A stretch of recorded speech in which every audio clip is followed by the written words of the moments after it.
Hello, everyone. I'm super excited to be here with you today and tell you more about people strategy and more specifically how people strategy can help you build the right organization for your startup. And when I speak about the right organization, I actually speak about an organization that can perform, which is the minimum, that can scale, because as a startup, you're going to grow, but also an organization where people are going to be happy and willing to stay in your company. Okay, so I'm Caron. I know I've had quite a haircut since this picture was taken, but I promise I'm Caron, that's me. I'm a people strategy consultant. I basically help startups build the right company, the right organization with the right people in order to move to the next phase of growth. So before I speak to you more about the people strategy itself, I would like to walk you through the journey of a startup and most importantly, how it gets started and how it scales. So basically, it takes four things to build an organization and to scale it. First, you need to have a product that people are willing to buy. That's going to be the minimum. Then you need to find a way to make money out of it. You also need to have some capital to be able to make the initial investments, whether that's in technology or in marketing or whatsoever. And you need people. But the reality is that most of the founders focus only on the first three. And they spend very little time, if any at all, to think about the organization, to think about what they need in terms of people in order to deliver the business plan. And as a result, because the founders do not spend enough time thinking about the organization or building what it takes to make things happen, the organization ends up lagging behind the business needs. So what it means is that basically you have more to do than what people can actually deliver. And that's actually fine, frankly, if you're growing at a reasonable scale, because you can afford to be reactive, right? So you can basically, if you realize that you need to increase your online content, your present online, then you can go to your team and ask who has time to do it or who even know how to do it. Worst case scenario, you're going to hire one intern or two, and you're done. That kind of works. But things start to change drastically from the moment you reach hyper growth. And that usually is around Series B, late Series A, Series B. Because all of a sudden, you're going to have quite a significant amount of money, and all this money is going to go into scaling. You're going to add new locations, add new offices. You might even add new products. So that's a lot of things happening. And that's where it starts to be much more complicated to deliver all that with the initial organization that you have. So that's what it looks like. So all of a sudden, you have a lot of challenges that come all at once when it comes to building the right organization, to building the organization that will deliver your business plan. And that's what founders look like, right? It's like crisis mode. It's like, how do we do that? So let me walk you through exactly that journey. What happens? What are the different elements? So basically, when you hit hypergrowth, you need to hire a lot of people very fast. So basically, you need to increase your tech team. You need to hire a lot more salespeople. You need to start to have better ops. You need to start to have customer service, most probably. You need to also think about your support functions. It becomes more important to actually get finance in place, legal in place, etc. So there's quite a number of people that you need to hire. And in order to get that happening, you will need to get some recruiters, right? So we need to be able to find a way to hire all these people. The reality is that most of the time we don't have recruiters in place yet to do that. So we're going to be basically relying on managers to do their own hiring.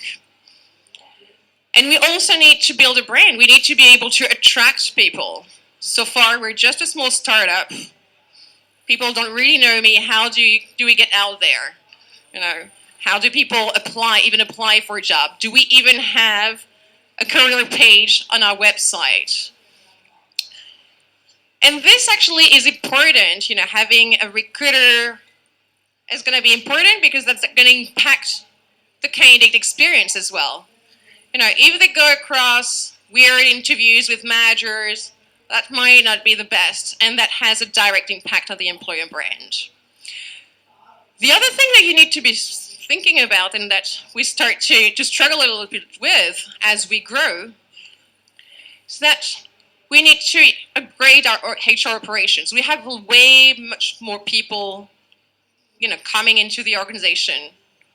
And the last thing you want is to have employees with no contract, or a contract that is not compliant. To have people who are not paid on time, that happens. To have people who don't even know how to take vacation, who don't even know what their benefits are, etc. So that's what you will need to put in place. And as you have all these new people in the organization, and that you add very fast, you will need to rethink a little bit your organization roadmap, your organization map, right? The organization structure, and the reporting lines. Which team do they belong to? Earlier on, it was quite straightforward. We were only a small team. Didn't really matter if you had a team per se. People were kind of floating around. If you needed help, they were kind of going wherever they were needed, and that was okay. But as you have an organization much bigger, you need to think, okay, how do we put them together? So are we going to put customer service within sales or within operations? And what about marketing? How do we organize all that? What makes sense? And as you do that, as you end up having all these team groups grouped into teams, you actually need managers to lead them. And they were speaking about this just earlier. Managers are extremely important to be able to lead the teams to actually get the work done. Most typically, what happens is that we will look at the most senior people in our team and we'll promote them as managers and hoping for the best, that they will be able to drive the team efficiently. They've done the job before, so they probably know how to tell people how to do the job. You also need to attract more senior people, because by now you probably have 20 managers managing teams. There's no way that you can have 20 people reporting directly to your founders. It's not scalable. And plus, as a founder, you probably don't have the expertise to be able to drive all 25 teams. You don't know that. So you need to hire much senior people who have the technical expertise to develop those departments. And you need people who have been here, who have seen it, who have done it before, who already know what an organization of 100, 200, 500 people looks like, who know how to manage managers. And as you do that, you also need to think about your own role as a founder. Because so far, you've been working and being very much of a doer, right? You were very hands-on. You were helping the team, telling them how to do. That's not feasible anymore. That's not scalable. There's no way that you can do that. Again, because you probably don't have the expertise to drive all the teams. But also because you're going to be the bottleneck of the organization. If all the decisions that needs to be made have to go through you first and then go back down, you're going to lose a lot of time. You're not going to be reactive enough to grow your company and to deliver your business plan. So this is basically the nightmare. We said that's definitely, very complicated for founders to go through that. Just so you know, 65% of the startup failures is attributed to stress. So how do we ensure that we don't get into that situation? How do we make sure that we can put all this in place without going through too much of a nightmare for the founders? That's where people strategy comes into play. So people strategy is about making sure that we can build the right organization, have the right people in the company in order to deliver the business plan on time. It's not just about HR. HR, of course, is going to be able to deliver the operations for your employees, so delivering those contracts, being able to do the hiring, being able to provide all the benefits and a nice work environment. But there's much more to that, right? We spoke about getting the right managers in place to build the organization. So that's what the people strategy does. The people strategy will help you build to develop a plan to execute the business plan. So very much the same way that you build any other strategy, in order to deliver on your business, you have a business strategy. For the people to build the organization, you will have a people strategy. And that's basically the way it goes. It starts with a vision. What exactly do we need to do? You try to go ahead 12 months. 6 months is if really 12 months is too far away.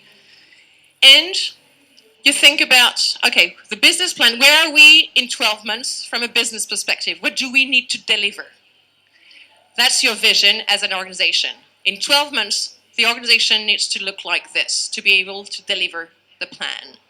Then you set some goals, you have a plan, you deliver your plan, and hooray, you have it in place. So what does it look like? It looks like this. When you want to build a product, you have a product roadmap. If you want to build an organization, you need an organization roadmap. And that's very much a timeline that is in parallel to your business plan in order to deliver the business plan. So these are the typical building blocks that you will have in your organization roadmap. Let me walk you through it a little bit. So the first thing to do is to make sure that you have articulated your company culture well. That's the foundation. And I'll go through that in a bit more details in a few slides. But everything starts from there. Then you're going to build some HR. It's not overcomplicated. There are tons of people out there, HR operations people.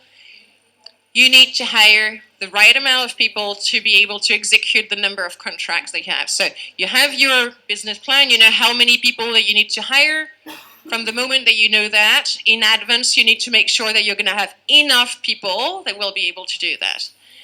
And you need to start building standard processes. Because it's not just one office that you're going to have. You're going to have multiple offices in multiple locations. You don't want to have a different experience for all your employees. And the employee experience is quite important in order to build your employer brand. We spoke earlier about employer brand. A brand is something that especially employer brand, it's something that most of companies see as, let's do a nice video about our teams and our company. Let's put it on our career page, and that's going to be fine. But let me ask you, when you go on vacation and you book a hotel, where do you go? You don't go on the hotel website, right? You go on TripAdvisor. So when you hire people, people will go on Glassdoor or other places where they can find information. So your employee experience will be extremely important. You want to ensure that they have a smooth experience from the beginning about HR to start with, the company culture, and the rest. It's same for the recruiting. So you need to build your recruiting. The candidate experience is very important. Google is known as being, a great employer. Actually went through a hard time when it came to hiring experience. About 8 years ago, there were a lot of reviews about how much of a hell it was to interview at Google. There were tons of reviews that at Google, you had to go through tens of interviews, if not more. That it was taking more than 6 to 9 months to get until the offer phase. And that you were asked some silly questions like, how many balls can we fit in a bus? Google changed that. They changed the type of questions that they asked. They reduced the number of interviews to maximum 5. It took 5 years to start to see those reviews not appear online anymore. Branding is like a label, a sticky label. From the moment you have the label, it's going to be extremely difficult to remove it. So be conscious about that. And as you build your recruiting team and that they will be able to build your employer brand, make sure that you want to have positive things that will be said about it. Recruiting, so you will build, we know that you're going to hire a lot of people, so hire the recruiters before you hire the people. So again, look at your business plan to know how many people you're going to have. Basically, from the moment you have about or more than 20 people to hire per year, it's a no-brainer. Get one full-time recruiter. It will be worth the money because you will spend much more on agencies if you use agencies. They will be able to grow expertise within the organization so you don't have to repeat all the time. They will know about your company culture and ensure that you hire people with a culture fit. And they will be able also to build a talent pool. They won't have to start all over from scratch each time you need to hire a new engineer. They have a backlog of candidates that they have already interviewed in the past.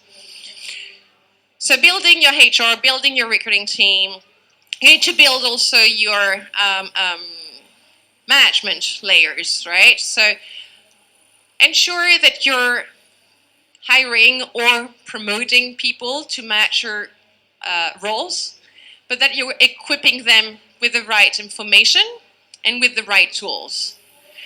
Your managers are the ones driving performance. Performance happens in the teams, right? It doesn't happen on paper. So your business plan might look very good, but unless you have the people to actually execute it, nothing will happen. And who lead the people? It's the managers. It's not HR. HR is not in the team to do that. And it's not the founders anymore. The founders have no time to go in the team and tell people what to do. So we rely heavily on the managers at that point. So what do managers need to do a good job? So as I said, they need the right information. They are the one that will tell you, they will promote your company culture. So you need to ensure that they're very clear about what your company mission is, what your company vision is, what your values are. They need to role model it, and they need to communicate about it in the teams. They also need to be clear about what your business strategy is like and what the business plan is, so that they can give them the right information in terms of what are the objectives for the team. Where is it that we're going? What is our mission as a team? What do we need to deliver for the organization? They need to know how to give feedback. They need to know how to motivate team. They need to know how to hold a career conversation.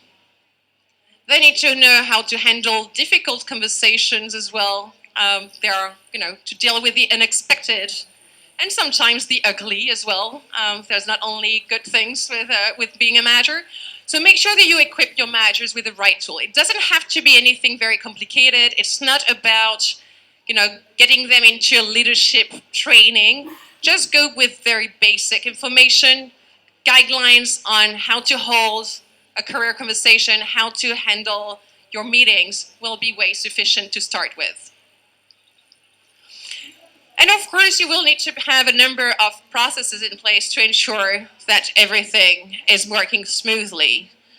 So, performance management, people development management, and some people engagement initiatives.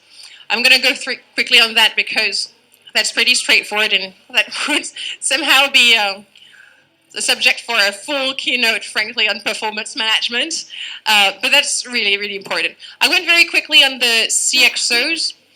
So on the CXOs, it's quite important as you build your C-suite team to hire people, as we said, that have the expertise, that have done it, have seen it. But you also need, as a founder, to ensure that you're giving them the authority. A lot of founders tend to find it hard to let go of the control that they have. They have been doers before. It's very hard. They know that's the job that they know. They have been doing it. But unless you give the authority and you trust your leadership team to know what they're doing, it's going to be extremely complicated for them to gain trust of their team. And ultimately, you will see them leave. So that's when you start to gain some more serenity as a founder. You start to breathe. And you can focus really on what, as a founder, you should be doing when you get into hypergrowth, which is to grow your business. Really focus on that. And then you can delegate the rest to the people that you have put in place in the organization. So how do you get started? I didn't really cover that on the map, but there is one extremely important step that you need to have validated before you go. You happen to go in to be in hypergrowth. So that's going to be what will bring consistency to your people strategy, but also in your business strategy. That's what will be the foundation of all your company, and that's the company culture. Company culture is something that you need to start working on very early stage. Why is company culture important? As I said, it's going to be the foundation of all the business strategy and the people strategy. It's what will ensure that people are clear why they're here and what they're doing. That's what will attract them and will retain them. And that's what will create norms and define how we work in your organization. And that's basically the way that small startups that do not have much money in the bank can actually attract good talents and retain them and prevent them from going from bigger organization.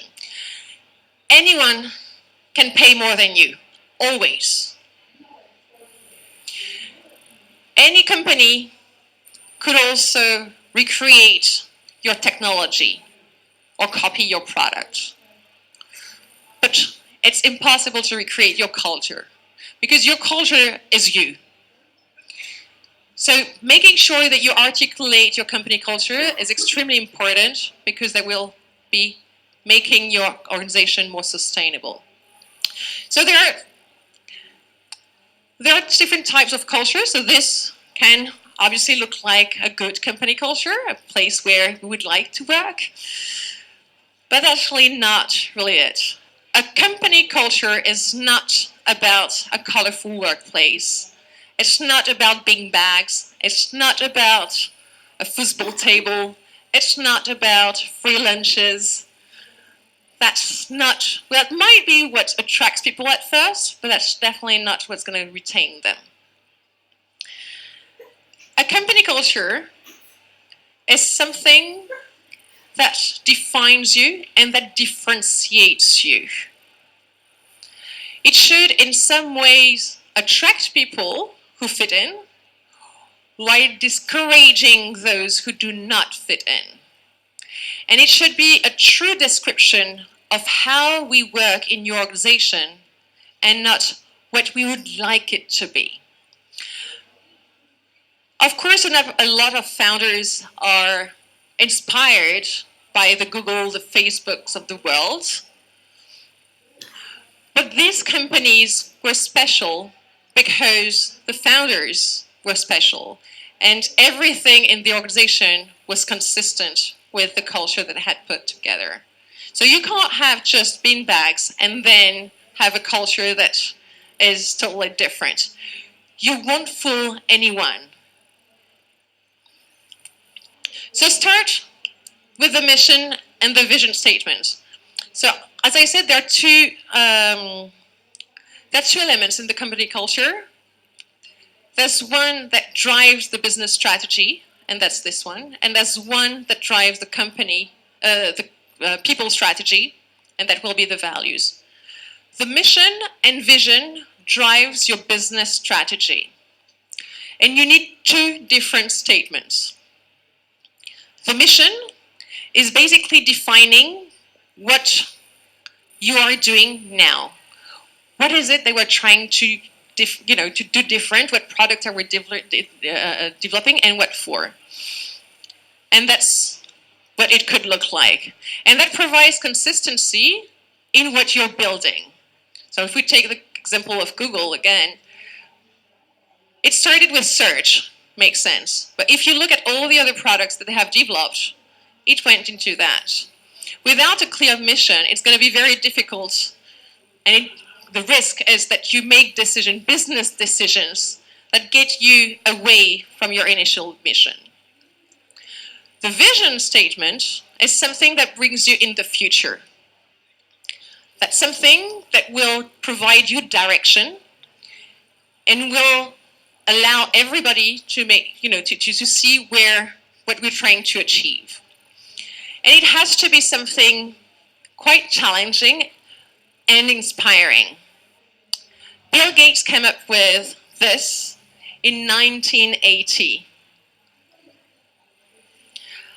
Might seem like quite normal now, but at the time that was very challenging. But every single employee could relate to that. That was clear where we were trying to go. So for the mission vision, that's going to define your business strategy and ensure that you're staying on sync and in line. Your values are going to define your people strategy. Your values are defining how do we work in this organization. It's very tempting to use values that are not necessarily yours, that do not describe how you work now, but how you would like to be. But the reality is that 80% of the values of a company come from the founders. They need to role model it. So if they are control freaks, they should probably not put empowering people in their values, because the reality is that they will probably not be able to empower that much, or not in that way. So I will take the example of two companies. The first one is Semco. I don't think any of you heard of them. It's a Brazilian company. They produce marine pumps, so definitely not something extremely sexy, but quite a cool company. It was a family company that was started in 1950 by the father. He grew the business very successfully for 20 years, and then 20 years later, let it back to his son. So Ricardo took over when he was 21 years old, and he had this crazy idea to bring democracy in the workplace. Now we all know what democracy means. It means that everybody has a say and can vote and decide on every decision. Seems quite weird. He brought it to a different level, because it's nice to say it, but to make it true is quite different. And so as an employee, if you come in a company that say, yeah, you have your say for everything, but at the end of the day, it doesn't happen, then you're not fools, and this doesn't work, right? It has no meaning. So what he did is that he translated it in the way that the company operates. Employees had no title. Employees had no desks. dedicated desks. They could work from wherever they wanted. The only way that the managers could assess that performance was on the actual work done. Employees could set their own salaries. So they decide what they think they're worth. But there's a drawback to that. Everybody had access to all the financial information. So people knew whether you were overpaying yourself for the type of work that you were delivering. And there's more to that. Managers were voted every 6 months. So every 6 months you could be voted back in or out if you were not doing a good job.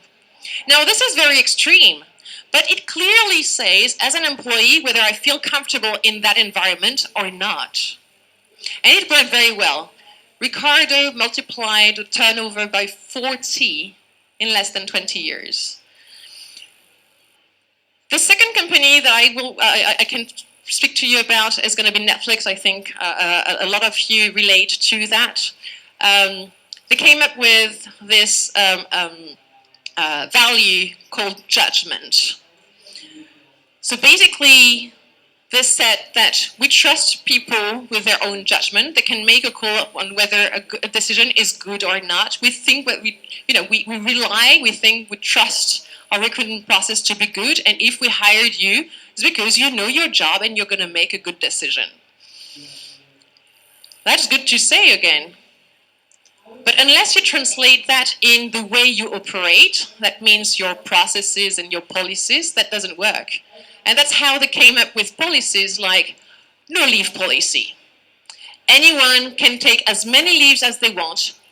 As an individual, you know much better when is the right time to take a leave, when you need it, when you're on the verge of being burnt out, when the business is going to need you more or not. But if you're not doing this great, and if you end up taking holidays when half of your team is already on holidays, then you're probably going to go out. And that's the deal. It's clear from the beginning, you know where you're stepping in, you like it, you stay, or otherwise you don't go. So that's all for me. Takeaways: if you don't want to have all these challenges to come at once and end up being a stressful founder, get your roadmap into place. Start thinking ahead. You need a plan. You don't have to execute it right now, but now at least you know what are the tipping points when you need to get your elements in place. And then you can relax and really build, make sure that you build your company culture. This is the foundation. Make sure you have that in place, very early stage. Within 1 year of your company, you need to have nailed that. Thank you very much. You can find some more content on all this in here. Thank you, or feel free to reach out to me.